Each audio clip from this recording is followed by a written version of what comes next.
ਹਾਂਜੀ ਹਾਂਜੀ। ਸੋ ਉਹ ਇੱਕ ਤਾਂ ਆਪਾਂ ਕਹਿ ਸਕਦੇ ਹਾਂ ਵੀ ਇੰਡੀਆ ਦੀ ਜਿਹੜੀ ਸਿੱਖਾਂ ਦੇ ਕਤਲੇਆਮ ਦੀ ਇੱਕ ਜਿਹੜੀ ਮੁਹਿੰਮ ਚੱਲ ਰਹੀ ਹੈ ਭਾਰਤ ਵਿੱਚ, ਉਹ ਭਾਰਤ ਤੋਂ ਬਾਹਰ ਵੀ ਜਿਹੜਾ ਹੈਗਾ ਲਗਾਤਾਰ ਕਾਇਮ ਰੱਖਣੀ ਚਾਹੁੰਦੇ ਹੈਗੇ। ਇਸ ਬਿੱਲ ਤੋਂ ਤਾਂ ਇਹੀ ਗੱਲਾਂ ਸਾਹਮਣੇ ਆਉਂਦੀਆਂ ਨੇ ਵੀ ਜਦੋਂ ਟਰਾਂਸਨੈਸ਼ਨਲ ਰਿਪਰੈਸ਼ਨ ਆ ਤੇ ਇਹ ਇਕੱਲਾ ਕੋਈ ਸਿੱਖਾਂ ਦੇ ਮਾਮਲੇ ਵਿੱਚ ਨਹੀਂ ਸੀ। ਜੇ ਕੈਲੀਫੋਰਨੀਆ ਦੀ ਅਸੈਂਬਲੀ ਵਿੱਚ ਹੋਇਆ ਤਾਂ ਸਮੁੱਚੀ ਦੁਨੀਆ, ਹੋਰ ਚਾਈਨਾ, ਰਸ਼ੀਆ, ਕੰਬੋਡੀਆ, ਈਰਾਨ, ਉਹਦੇ ਵੀ ਜਿਹੜੇ ਹੈਗੇ ਆ ਟਰਾਂਸਨੈਸ਼ਨਲ ਰਿਪਰੈਸ਼ਨ ਦੇ ਜਿਹੜੇ ਕੇਸ ਆਉਂਦੇ ਹੈਗੇ ਆ। ਸੋ ਇਹਨੂੰ ਵਿਸ਼ੇਸ਼ ਕਰਕੇ ਸਿੱਖਾਂ ਦੇ ਤੌਰ ਤੇ ਲਿਆ ਗਿਆ। ਔਰ ਤੁਸੀਂ ਦੇਖੋ ਵੀ ਉਹ ਜਿਹੜੇ 5 ਸਦੀਆਂ ਦਾ ਵੈਰ ਆਪਾਂ ਕਹਿੰਦੇ ਆ ਵੀ ਇੱਕ ਪ੍ਰੋਕਸੀ ਦੇ ਤੌਰ ਤੇ ਚੱਲ ਰਹੀ ਹੈਗੀ ਇੰਡੀਅਨ ਸਟੇਟ ਦੇ ਹਿੰਦੂ ਅਮਰੀਕਨ ਫਾਊਂਡੇਸ਼ਨ, ਉਹਨਾਂ ਨੇ ਪੂਰਾ ਜ਼ੋਰ ਲਾ ਕੇ ਹੈਗਾ ਜਿਹੜਾ ਉਹਨੂੰ ਵੀਟੋ ਕਰਾਇਆ। ਹੁਣ ਕੱਲਾ HAF ਨਹੀਂ ਉਹਦੇ ਵਿੱਚ ਲੜੀ, ਉਹਦੇ ਵਿੱਚ ਇੰਡੀਅਨ ਸਟੇਟ ਆ, ਪੂਰੀ ਰਾਸ਼ਟਰਪਤੀ ਤੱਕ, ਪ੍ਰਧਾਨ ਮੰਤਰੀ ਤੱਕ ਆ, ਸਾਰੇ ਆਫਿਸ ਆ ਜਿਹੜੇ ਉਹ ਲੜੇ ਹੋਣਗੇ। ਸੋ ਇਹਦੇ ਚੋਂ ਸਿੱਖਾਂ ਲਈ ਜਿਹੜੇ ਸਿੱਖਣ ਵਾਲੇ ਸਬਕ ਆ ਵੀ ਜਿਹੜੀ ਅਸੀਂ ਪਾਟੋ ਧਾੜ ਦੀ ਸਥਿਤੀ ਵਿੱਚ ਆ ਉਹਦੇ ਬਾਰੇ ਸਾਨੂੰ ਸਬਕ ਲੈਣ ਦੀ ਲੋੜ ਹੈਗੀ ਆ ਵੀ ਜਿਹੜੀਆਂ ਤੁਹਾਡੇ ਖਿਲਾਫ ਜਥੇਬੰਦੀਆਂ ਆ, ਸਰਗਰਮ ਨੇ ਤਾਕਤਾਂ, ਉਹ ਪੂਰੀ ਤਰ੍ਹਾਂ ਇਕਜੁੱਟ ਨੇ। ਉਹ ਤੁਹਾਨੂੰ ਕੀ ਸਮਝਦੀਆਂ ਨੇ? ਤੁਹਾਨੂੰ ਇੱਕ ਦੁਸ਼ਮਣ ਧਿਰ ਮੰਨ ਕੇ ਉਹ ਚੱਲ ਰਹੀਆਂ ਨੇ ਤੇ ਦੁਸ਼ਮਣ ਧਿਰ ਦੀ ਜਿਹੜੀ ਕਹਿੰਦੇ ਹੁੰਦੇ ਵੀ ਸਿਰੀ ਕਿਵੇਂ ਨੱਪੜੀਆਂ ਉਹਨਾਂ ਨੂੰ ਪਤਾ ਹੈ। ਸੋ ਅਸੀਂ ਜਿਹੜੇ ਆਪਣੀਆਂ ਛੋਟੀ ਛੋਟੀਆਂ ਗਰਜਾਂ ਕਰਕੇ, ਛੋਟੀ ਛੋਟੀਆਂ ਜਿਹੜੀਆਂ ਲਾਲਚਾਂ ਕਰਕੇ ਅਸੀਂ ਆਪਸ ਵਿੱਚ ਫਟੇ ਹੋਏ ਆ। ਸੋ ਛੋਟੀ ਛੋਟੀਆਂ ਕਾਰਜਾਂ ਵਿੱਚ ਲੱਗੇ। ਸੋ ਕੌਮੀ ਕਾਰਜ ਦੇ ਤੌਰ ਤੇ ਇਹਦੇ ਚੋਂ ਕੌਮ ਨੂੰ ਕੌਮ ਦੇ ਤੌਰ ਤੇ ਇਕਜੁੱਟ ਹੋਣ ਦਾ ਇੱਕ ਸੰਦੇਸ਼ ਆ। ਹਿੰਦੂ ਕੌਮ ਆ ਜਿਹੜੀ ਹਿੰਦੂ ਕੌਮ ਦੇ ਤੌਰ ਤੇ ਇਕਜੁੱਟ ਹੋ ਕੇ ਕਾਰਜ ਕਰ ਰਹੀ ਹੈਗੀ ਆ। ਚਾਹੇ ਉਹਨਾਂ ਵਿੱਚ ਅੰਦਰੂਨੀ ਕਿੰਨੇ ਮਰਜ਼ੀ ਵਖਰੇਵੇਂ ਹੋਣ, ਪਰ ਜਦੋਂ ਸਿੱਖਾਂ ਦੇ ਮਾਮਲੇ ਵਿੱਚ ਇਕੱਠੇ ਹੁੰਦੇ ਆ ਤਾਂ ਇੱਕ ਕੌਮ ਦੇ ਤੌਰ ਤੇ ਇਕੱਠੇ ਹੁੰਦੇ ਆ।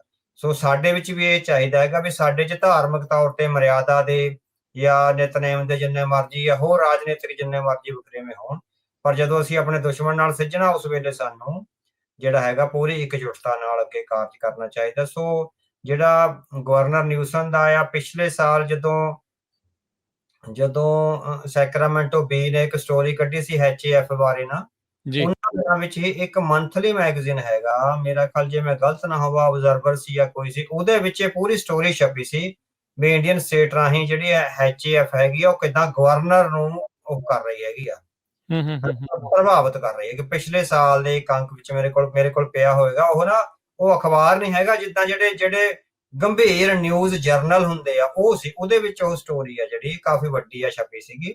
ਸੋ ਮੈਨੂੰ ਕਿਸੇ ਨੇ ਸ਼ੇਅਰ ਕਰੀ ਸੀ, ਉਹਦੇ ਵਿੱਚ ਸਾਰਾ ਵੀ ਗਵਰਨਰ ਨੂੰ ਤੇਰੀ ਫੰਡਿੰਗ ਦਾ ਘਟ ਜਾਏਗੀ, ਅਸੀਂ ਤੇਰੇ ਲਈ ਫੰਡਿੰਗ ਕਰਦੇ ਹੈਗੇ ਆ, ਤੇ ਉਹਦੇ ਬਹੁਤ ਸਾਰਾ ਜਿਸ ਤਰ੍ਹਾਂ ਵੀ ਇਨਵੈਸਟਮੈਂਟ ਦੇ ਜਿਹੜੇ ਕਾਰਜ ਆ ਉਹ ਰੁਕ ਜਾਣਗੇ। ਸੋ ਕਾਫੀ ਲੰਬੀ ਸਟੋਰੀ ਆ ਉਹ।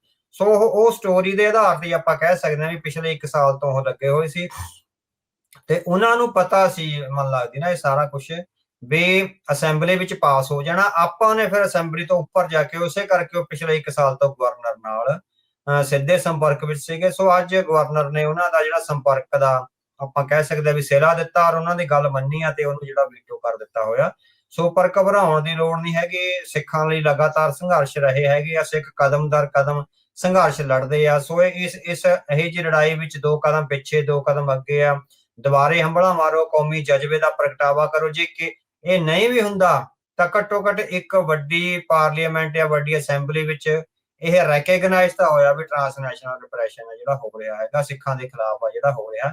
ਸੋ ਸਿੱਖ ਇੱਕ ਨੇਸ਼ਨ ਦੇ ਤੌਰ ਤੇ ਜਿਹੜੀ ਆਪਣੀ ਆਈਡੈਂਟੀਟੀ ਐਂਡ ਐਂਟੀਟੀ ਨੂੰ ਕਾਇਮ ਕਰਨ ਵਿੱਚ ਕਾਮਯਾਬ ਹੋਇਆ। ਸੋ ਇਹ ਛੋਟੀਆਂ ਮੋਟੀਆਂ ਜਿੱਤਾਂ ਹਾਰਾਂ ਚੱਲਦੀਆਂ ਰਹਿੰਦੀਆਂ ਹੈਗੀਆਂ, ਉਹਨਾਂ ਨੂੰ ਖੁਸ਼ੀਆਂ ਮਿਲਾ ਲੈਣ ਦਿਓ। ਪਰ ਕੌਮ ਲਈ ਜਿਹੜੀ ਵੱਡਾ ਇੱਕ ਸਿਧਾਂਤਕ ਗੱਲ ਇਹ ਹੈਗੀ ਵੀ ਕੌਮ ਦੇ ਤੌਰ ਤੇ ਇਕਜੁੱਟ ਹੋਵੇ। ਸੋ ਕੌਮ ਦੇ ਤੌਰ ਤੇ ਸੋਚੇ, ਨਾ ਕਿ ਧੜਿਆਂ ਦੇ ਤੌਰ ਤੇ ਸੋਚੇ। ਹਾਂਜੀ, ਉਹਦੇ ਚੋਂ ਜਿਹੜਾ ਇਸ ਸਾਰੇ ਸਿੱਟੇ ਚ ਜਿਹੜੇ ਸਬਕ ਨੇ ਜਿਹੜੇ, ਕਿਉਂਕਿ ਮੈਂ ਜੇ ਸਪਸ਼ਟ ਸ਼ਬਦਾਂ ਵਿੱਚ ਕਹਾਂ ਵੀ ਸਿੱਖ ਸਿਆਸੀ ਤੌਰ ਤੇ ਬਹੁਤ ਕੱਚੇ ਔਰ ਹੀਣੇ ਆ। ਸੋ ਸਿਆਸੀ ਤੌਰ ਤੇ ਜਿਹੜਾ ਹਿੰਦੂ ਭਾਈਚਾਰਾ ਆ, ਜਿਹੜੀ ਕੌਮ ਸੱਤਾਧਾਰੀ ਹੈਗੇ ਹਿੰਦੁਸਤਾਨ ਵਿੱਚ, ਉਹ ਤੋਂ ਲਗਭਗ 100 ਸਾਲ ਲੱਗੇ ਆ। ਸੋ ਆਏ ਆਪਣੇ ਤੋਂ ਬਾਅਦ ਚ ਕਈ ਦਹਾਕਿਆਂ ਬਾਅਦ ਆਏ ਆ ਤੇ ਅੱਗੇ ਲੰਘ ਗਏ ਇਸ ਚੀਜ਼ ਚ। ਡਜ਼ਨਟ ਮੈਟਰ, ਉਹ ਪੋਲੀਟੀਕਲੀ ਸਿੱਖਾਂ ਤੋਂ 100 ਸਾਲ ਲੱਗੇ ਆ, ਸਿੱਖ 100 ਸਾਲ ਪਿੱਛੇ ਆ ਉਹਨਾਂ ਤੋਂ।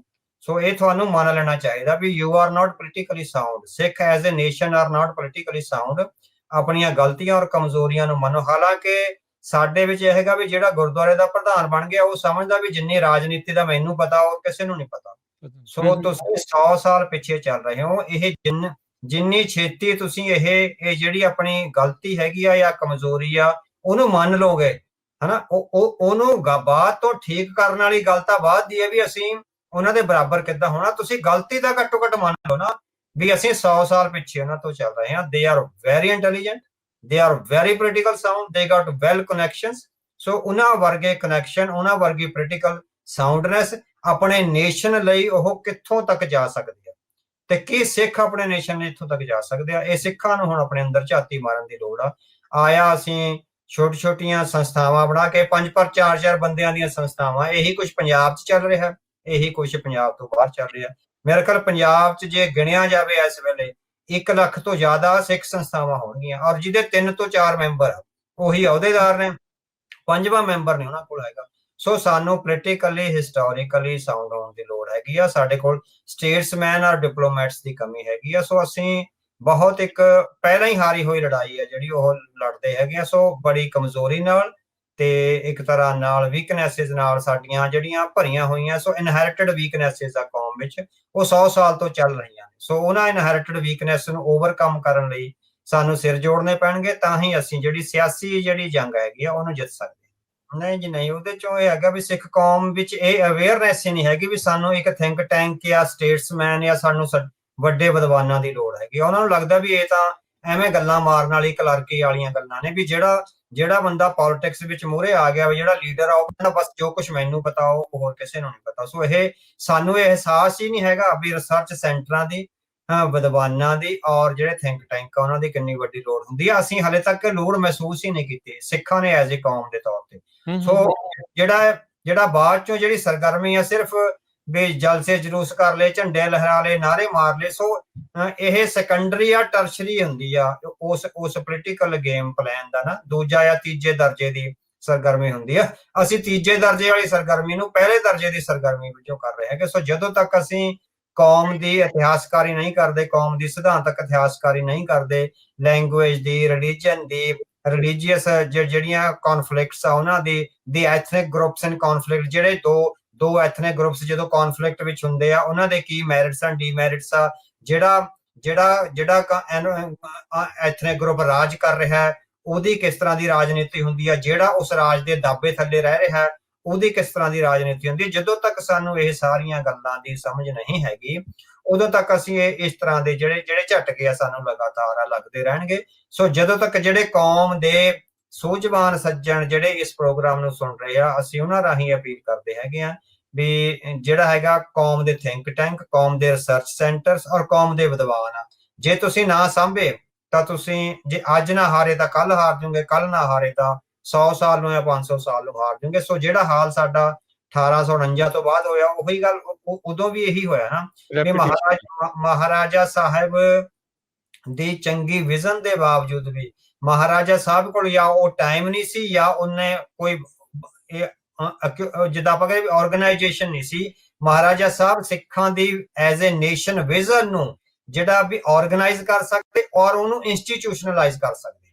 ਸੋ ਜਿਹੜੀ ਗਲਤੀ ਮਹਾਰਾਜਾ ਸਾਹਿਬ ਤੋਂ ਇੰਸਟੀਟਿਊਸ਼ਨਲਾਈਜੇਸ਼ਨ ਨਾ ਹੋਈ ਕੌਮ ਨੂੰ, ਜਦੋਂ ਮਹਾਰਾਜਾ ਸਾਹਿਬ ਰਾਜ ਕਰ ਰਹੇ ਸੀ ਪੰਜਾਬ ਵਿੱਚ, ਉਸ ਵੇਲੇ ਯੂਰਪ ਵਿੱਚ ਕੌਮਾਂ ਦੇ ਜਿਹੜੇ ਫੁੱਲ ਆ ਉਹ ਖਿੜ ਰਹੇ ਸੀ। ਸੋ ਸਾਡਾ ਐਡਾ ਵੱਡਾ ਰਾਜ ਹੋਣ ਦੇ ਬਾਵਜੂਦ ਵੀ ਸਿੱਖਾਂ ਦਾ ਇੱਕ ਕੌਮ ਦੇ ਤੌਰ ਤੇ ਫੁੱਲ ਨਹੀਂ ਖਿੜਿਆ। ਸੋ ਜਿਹੜੀਆਂ ਕੌਮਾਂ ਉਹਨਾਂ 1850-51 ਵਿੱਚ ਜਿਹੜੀਆਂ ਕੌਮਾਂ ਯੂਰਪ ਵਿੱਚ ਕੌਮਾਂ ਦੇ ਤੌਰ ਤੇ ਫੁੱਲ ਖਿੜੇ ਸੀ, ਉਹਨਾਂ ਨੇ ਆਪਣੇ ਆਪਣੇ ਰਾਜ ਤੇ ਆਪਣੇ ਆਪਣੇ ਮੁਲਕ ਲੈ ਲਏ। ਪਰ ਮਹਾਰਾਜਾ ਸਾਹਿਬ ਦਾ ਐਡਾ ਵੱਡਾ ਅੰਪਾਇਰ ਹੋਣ ਦੇ ਬਾਵਜੂਦ ਵੀ ਸਾਡੀਆਂ ਸਿਚੁਏਸ਼ਨਸ ਜਿਹੜੀਆਂ ਹੈਗੀਆਂ, ਸਾਡੀਆਂ ਜਿਹੜੀਆਂ ਭਾਵਨਾਵਾਂ ਨੇ ਉਹਨਾਂ ਨੂੰ ਇੰਸਟੀਟਿਊਸ਼ਨਲਾਈਜ਼ ਨਹੀਂ ਕਰ ਸਕੇ ਸੀ। ਸੋ ਇੰਸਟੀਟਿਊਸ਼ਨਲਾਈਜ਼ ਹੁਣ ਜਿਹੜਾ ਮਿਸਲਾਂ ਵਾਲਾ ਪੀਰੀਅਡ ਹੈ ਨਾ, ਮਿਸਲਾਂ ਵਾਲੇ ਪੀਰੀਅਡ ਨੂੰ ਆਪਾਂ, ਉਹ ਸਾਡਾ ਆਈਡੀਅਲ ਪੀਰੀਅਡ ਨਹੀਂ ਹੈਗਾ। ਸਾਡੇ ਲਈ ਚੰਗਾ ਪੀਰੀਅਡ ਹੋ ਸਕਦਾ, ਆਈਡੀਅਲ ਪੀਰੀਅਡ ਨਹੀਂ ਵੀ ਅਸੀਂ ਮਿਸਲਾਂ ਵਾਂਗ ਹੀ ਰਹਿਣਾ।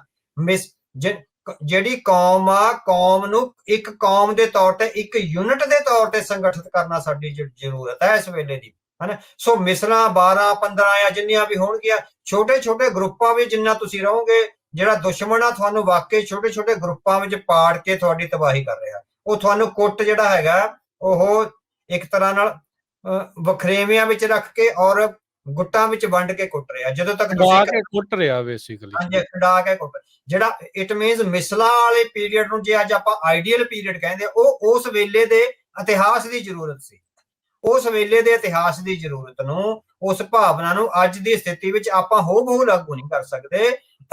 ਅਸੀਂ ਅੱਜ ਸਾਨੂੰ ਇੱਕ ਯੂਨਿਟਰੀ ਕੌਮ ਦੇ ਤੌਰ ਤੇ ਜਿਹੜਾ ਹੈਗਾ ਉਹ ਸੰਗਠਿਤ ਹੋਣ ਦੀ ਲੋੜ ਹੈਗੀ। ਉਸ ਕੌਮ ਦੇ ਨਿਸ਼ਾਨੇ ਉਹ ਜਿਹੜਾ ਸਾਰਾ ਕਾਰਜ ਆ ਉਹ ਸਾਡੇ ਥਿੰਕ ਟੈਂਕਾਂ ਨੇ ਕਰਨਾ, ਸਾਡੇ ਵਿਦਵਾਨਾਂ ਨੇ ਕਰਨਾ। ਸੋ ਜਿਨ੍ਹਾਂ ਨੂੰ ਸਾਂਭਣ ਦਾ ਅਸੀਂ ਕੋਈ ਵੀ ਹੀਲਾ ਜਿਹੜਾ ਵਸੀਲਾ ਨਹੀਂ ਕਰ ਰਹੇ। ਇਸ ਕਰਕੇ ਇਹ ਜਿਹੜੀਆਂ ਰਾਜਨੀਤਿਕ ਹਾਰਾਂ ਨੇ ਉਹ ਸਾਡੇ ਪੱਲੇ ਲਗਾਤਾਰ ਪੈਂਦੀਆਂ ਰਹਿਣਗੀਆਂ।